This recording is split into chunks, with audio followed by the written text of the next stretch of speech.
Tahukah kalian, menonton video-video debat agama hampir tidak ada gunanya. Karena itu, hanya akan memicu keributan antar umat beragama dan memperluas jurang perbedaan. Kenapa begitu? Tonton video ini sampai selesai.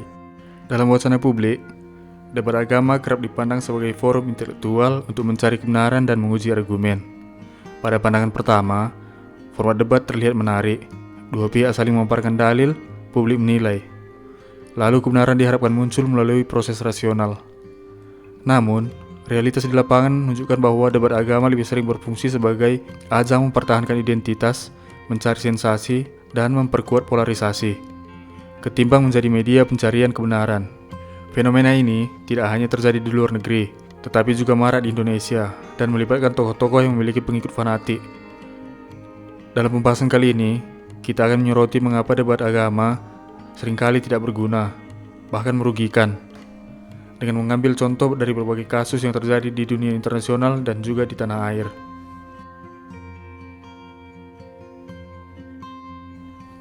Hal pertama yang patut dipahami adalah bagaimana debat agama hampir tidak pernah membuat seorang berpindah keyakinan.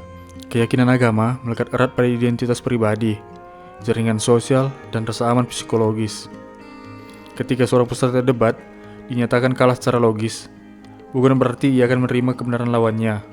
Sebaliknya, ia lebih sering mencari dalih atau tafsir baru untuk tetap mempertahankan keyakinannya semula. Bahkan, publik yang menonton debat cenderung menilai pemenang berdasarkan kesetiaan kelompok, bukan berdasarkan kekuatan argumen tersebut. Fenomena psikologis yang kerap terjadi dalam debat agama adalah efek backfire. Ketika seseorang yang diserang keyakinannya justru semakin meyakini kebenarannya. Hal ini terlihat jelas pada pengikut tokoh seperti Zakir Naik maupun Christian Prince. Kedua tokoh ini memiliki gaya debat yang tajam, bahkan menusuk lawan bicara. Tetapi bagi para pengikutnya, gaya tersebut bukanlah kelemahan, melainkan bukti kekuatannya. Akibatnya, setiap kritikan pada tokoh idolanya tersebut malahan dianggap penghinaan terhadap agama itu. Bukannya membuka pikiran, debat justru membangun tembok pertahanan yang semakin tebal. Zakir Naik dikenal luas di dunia Islam sebagai penceramah dan pendebat yang menguasai banyak kutipan kitab suci. Ia sering tampil dalam forum terbuka untuk menghadapi penanya dari berbagai agama, terutama Kristen dan Hindu. Namun, meskipun ribuan orang menonton, debat tersebut jarang menghasilkan diskusi lanjutan yang sehat.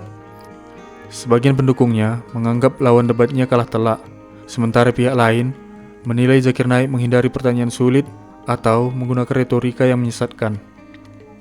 Di sisi lain, Christian Prince, tokoh yang aktif di dunia maya, terkenal membedah Al-Quran dan hadis untuk mengkritik Islam.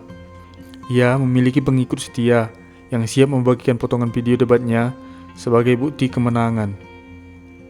Namun sebaliknya, di kalangan Muslim, ia justru dipandang sebagai pihak yang penuh kebencian dan sering dianggap memelintir teks. Dalam kasus ini, dampak yang muncul bukanlah saling memahami, melainkan menguatkan sentimen kebencian antar kelompok. Fenomena serupa juga terjadi di Indonesia. Saluran seperti Juma atau Edis TV seringkali menggunakan konten debat agama yang berisi sindiran, potongan pernyataan lawan, bahkan framing yang memancing emosi. Walaupun konten seperti ini menarik perhatian dan meraih banyak penonton, tujuan utamanya seringkali bukanlah memberi edukasi yang berimbang, melainkan menghibur basis penonton setia dan memperkuat narasi kelompok. Dampaknya, ruang diskusi publik semakin panas, sementara peluang untuk saling memahami semakin kecil. Lebih buruknya lagi, komentar di kolom YouTube kerap dipenuhi hujatan dan serangan pribadi, bukannya diskusi yang sehat. Salah satu penyebab mengapa debat agama jarang bermanfaat adalah orientasinya yang cenderung pada hiburan. Banyak debat dikemas layaknya pertandingan tinju verbal, di mana yang diutamakan adalah pukulan retorika, sindiran tajam, dan momen untuk menjatuhkan lawan. Penonton bersorak ketika jagoannya dianggap unggul, dan kecewa ketika jagoannya terdesak. Meskipun secara substansi, pembahasan sebenarnya tidak mendalam, hal ini menjadikan debat agama mirip drama kompetisi, bukan forum ilmiah. Debat agama hampir selalu mengandung masalah cherry picking, yaitu pemilihan kutipan dan data secara selektif untuk mendukung posisi masing-masing. Seorang pendebat biasa mengutip ayat atau tafsiran tertentu yang menguntungkannya, sambil mengabaikan konteks atau pandangan yang berbeda. Hal ini terjadi baik di kubu Islam, Kristen, Hindu, maupun agama lainnya. Akibatnya, audiens tidak mendapatkan gambaran utuh, melainkan versi yang sudah disunting untuk memenangkan argumen itu. Dampak terburuk debat agama adalah polarisasi sosial. Ketika dua kelompok terus-menerus dipertentangkan, rasa saling curiga meningkat, dan konflik verbal bisa menjalar menjadi konflik nyata di lapangan. Di era media sosial, potongan debat seringkali dipakai untuk mempermalukan kelompok lain, memancing komentar kasar, dan bahkan membenarkan tindakan diskriminatif.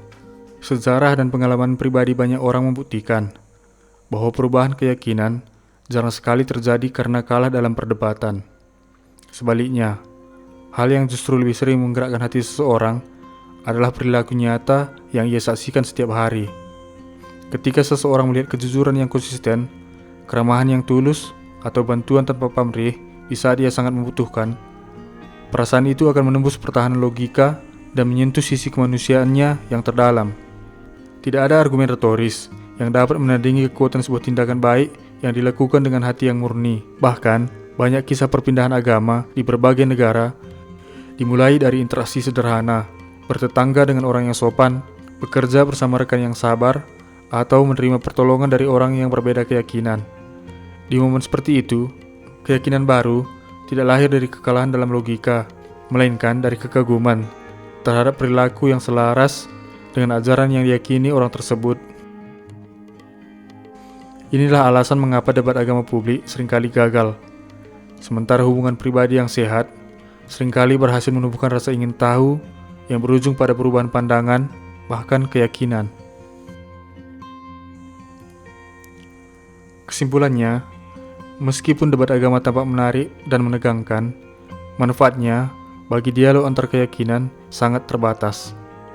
Kasus-kasus seperti Zakir Naik, Christian Prince, Juma, dan Edis Tipi menunjukkan bahwa debat agama lebih sering menguatkan ego kelompok, memicu emosi negatif, dan memperlebar jurang perbedaan daripada membangun keyakinan saling pengertian.